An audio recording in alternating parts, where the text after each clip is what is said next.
Ladies and gentlemen, good afternoon. Bago kayo mabusog, antukin, o magtampisaw sa dagat, ako'y magkukwento muna tungkol sa alamat ng bulkang Mayon. Pero, bago tayo mag-umpisa, ay tawagin natin ang bulkan sa tamang pangalan nito, na Mayong. Ang A ay maragsa, ang O naman ay guttural U na nanggagaling sa lalamunan ang tunog at nagtatapos sa NG. Ang salitang Mayon ay ginamit ng mga Kastila dahil matitigas ang kanilang mga dila. Sa mga Amerikano naman ay mayonnaise minus the A's. Pero sa aming mga Bicolano, ang tamang pangalan ng bulkan ay Mayong.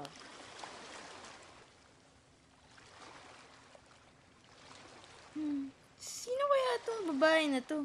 Wala naman siya kanina. Pero, bahala na. Babalik na lang ako sa kwento ko. At upang may local color naman, gamit ako ng ilang Bicol na salita. If anyone fails to understand what I'm saying, he or she may just raise his or her hand and I will translate in any language, okay? Kaya itong unot na panahon ay may tribo sa Rawis. At ang pinuno nila ay nagngangalang Datu Makusog. Ang pangalan niya ay angkop na angkop sa lakas na ipinakita niya noong kanyang kabataan. Ngunit, ngayong matanda na siya ay nasa bahay na lamang at ang pamumuno sa kanyang tribo ang pinag-uukulan ng pansin. Ang Rawis ay isang barangay na malapit sa Legazpi na nasa kabila lamang ng ilog Yawa. Yawa, as you know, is a curse word in Bisaya. Pesteng Yawa. Literally yata, it means devil. Later, you will find out what the devil it was nearly killed our heroine. Teka nga, ano kaya itong mga napuntang turista sa akin? Ano ba yan? Ay. Anyway, like most chiefs, Makusog had a really beautiful wife. Magandang umaga, irog ko. Magandang umaga rin, irog ko. Mga anak ka na! Hindi ko na kaya! Tulong! In English, her name means rainbow. As colorful as her story is going to be. Kapit lang ha! Okay, higa. O, isa, dalawa, tula! Isa pa! Isa, dalawa, tatlo, tula! Wow! Ang ganda! Kamukha niyo po, oh. Kamukha niyo. Hala! Sir! But, Dawani, she died after giving birth to a beautiful daughter.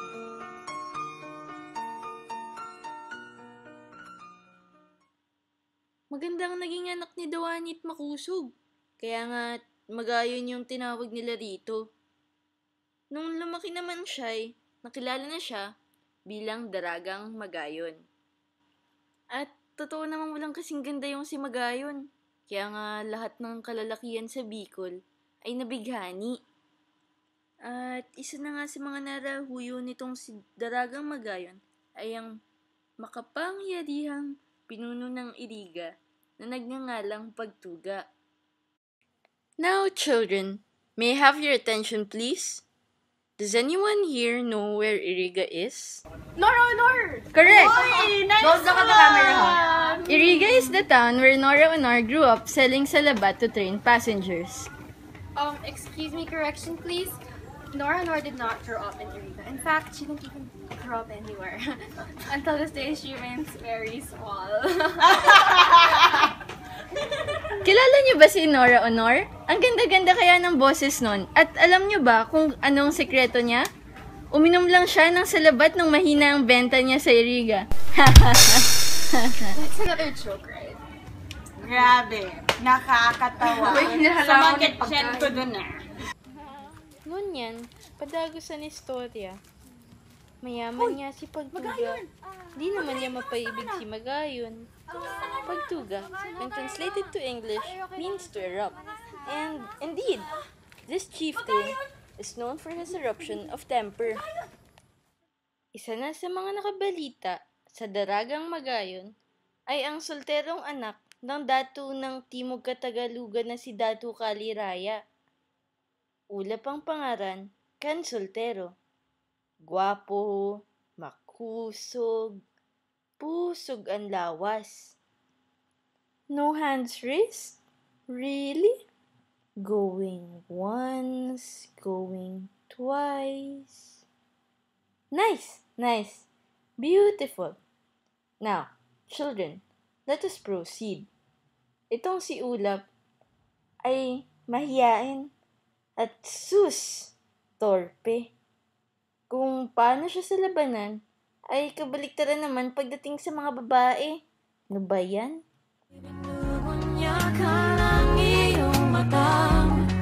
Sumisigaw ng pagsinta, pati papatulan ang pagsuyong nakulang. Tayong umaasang hilag at kanluran, ikaw ang handugan at bilang kanlungan mo. Pagkatapos ng tuloy-tuloy na ulan, namasdan ni Ulap na patungo sa Ilo Yawa si Magayon. Hindi niya maintindihan kung bakit maliligo si Magayon kung kailan kakatapos pa lamang ng magdamag na pagulan. Kaya't medyo delikado pa rito. But you know how legends go. We mortals are not supposed to ask why. Basta't ganun na yun. Di man natin maintindihan o ang tanga man isipin, ganun nangyari eh. Nako. Ito, grabe to. Nung maliligo na si Magayon, Diyos ko, nadala siya sa isang bato. Si Ulap ay tumayo sa kanyang pinagtataguan at tumalon sa tubig mala Superman lang. Galing, di ba? So, children, isn't it amazing? Isn't it exciting? Isn't it? Pasalamatan natin ng Diyos na nailigtas ni Ulap si Magayon. Diyos ko!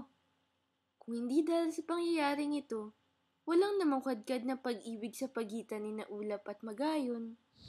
Ulap? Ako. Okay lang. Sumahal ko. Kailan mo gusto magpakasal? Kailan mo gusto? Sige. Pero magpapaalam muna ako sa aking mga gulang. Sige. Okay lang ba? Okay lang ba? Oo. Pangako mo sa akin mag-ingat yung sarili mo. Pangako. Mahal na mahal kita. Sabihin kita. Uy, Manang! Alam mo ba ikakasal na sina Makusog at Ulap? Ay, talaga? Oo, yung napakagandang babae, yung anak ng Datu. Oo, kilig na ako. Paano mo nalaman? Wala, narinig ko lang. Ano? Ikakasal na daw sila? Ginoo. Ano? Kasi ipapakasal na po sila Ulap at Magayon. Ano? Magpapakasal na sila? Ala! Tara, sumama ko! Sumama ko, bilis! Hoy! Oy, maganda! Sumama ka sa akin! Ayoko sa'yo! Ano ayoko sa'yo? Sumama ka sa akin! Mamatay ka! Ano? Tumahimik ka! Sabihin mo dyan sa anak mo na kapag hindi siya pumayag magpakasal sa akin, pagbabayaran mo to, papatayin kita, ha? At lulusubin ko ang buong tribo mo! Dumating na po kay Pagtuga ang balita na ikakasal kayo ni Magayon. Ha? At ipinadakip niya si Makusog kapalit ng pagpapakasal sa kanya. Seryoso ka ba? Opo. Paano yan? Kailangan tigil ang kasal. Kailangan. Nay, paralis na po ako. Mahal ko siya. Kailangan tigil ang kasal. Pagtuga. Oh. Ako, papakasal ko na. Naman nagbago mo isip. Hoy! Pakawalan mo na si tatay nito. Salamat! Pagtuga, tinatanggap mo ba bilang iyong asawa si Magayon ng Ramis? Opo, tinatanggap ko po. Magayon, tinatanggap mo ba bilang iyong asawa si Pagtuga? Itigil ang kasal. Huli mo siya. Ano nangyari? Okay lang ba? Ano yan? Nagagawa niya sa'yo? Pinalaban ko ba? Huli mo siya.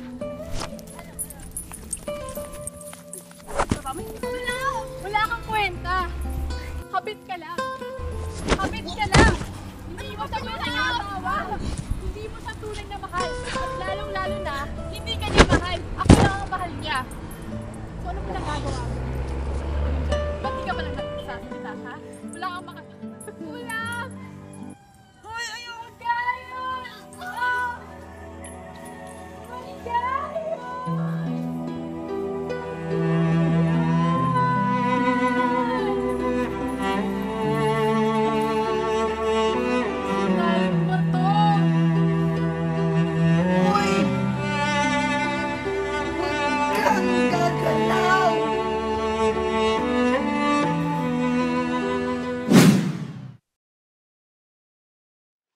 At iyan po ang alamat ng mayong. Ay, hello po. Nasaan ang mayong? Ha? Ang mayong? Nasaan ang mayong? Sabi po nila, ang puntod kung saan inilibing ang mga labi ni Daragang Magayon ay kung saan ang bundok mayon ngayon. At yun ang dahilan kung bakit napaka-perpekto ng hugis nito at kung bakit nagkaroon ng bulkan dito. Nasaan ang mayong? Kulit naman ng matandang ito. Pinangalanan po ang bundok na Magayon dahil nga sa pambihirang ganda ng hugis nito. At dahil na rin sa pag-alala kay Daragang Magayon. Nasaan ang mayong? Nasaan ang mayong? Ang mayong, ayun! Ayun ang mayong! Ayun!